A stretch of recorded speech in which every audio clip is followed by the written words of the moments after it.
The Deaf Man and the Invalid. A deaf man was instructed by a local wealthy individual to visit an invalid, and he said to himself, "Being deaf, how will I understand what this sick man is going to say to me?" He did not, out of pride, want the sick man to know that he was deaf, so had no escape but to make the best of the situation. And he decided to try to read the invalid's lips, though this was not one of his skills. He also decided to rehearse what the invalid was likely to say to him. All this seemed a very good plan to solve his difficulty. He would say, "How are you, my suffering friend?" And he conjectured that the invalid would say, "I'm fine," or "I'm quite well, thank you." He would then say, "Thank God. What medicine have you been taking?" And the invalid would say, "Some sherbet or a special concoction of good food." Then the deaf man planned to answer, "May you enjoy better health. And who is your doctor?"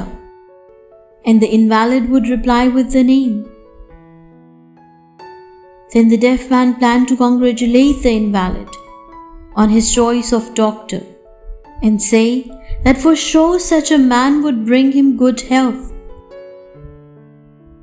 So well rehearsed in this way, the deaf man set out to see the invalid, and on arrival at his house, started his conversation. "How are you?" he asked. "I'm at the point of death," replied the invalid. "Thank God," cried the deaf man. At which the patient growled angrily, saying to himself, "Why does this idiot sound so happy at my discomfort? He must hate me." "And what medicine have you taken?" asked the deaf man. "Poison," he said. "May it do you good and improve your health," exclaimed the deaf man. At which the invalid began to rage inside himself. "And which doctor is attending you?" asked the deaf man. "The angel of death is coming.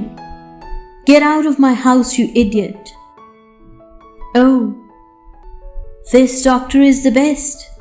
His presence will be a great blessing," said the deaf man, and left the house happily, believing himself to have achieved his purpose completely. The invalid was convinced that the man had been sent to curse him and was now an enemy for life, his mind discovering 100 abusive words and curses that he planned to send to the deaf man and his master. Though he had been too weak to utter his fury loud enough for the deaf man to hear,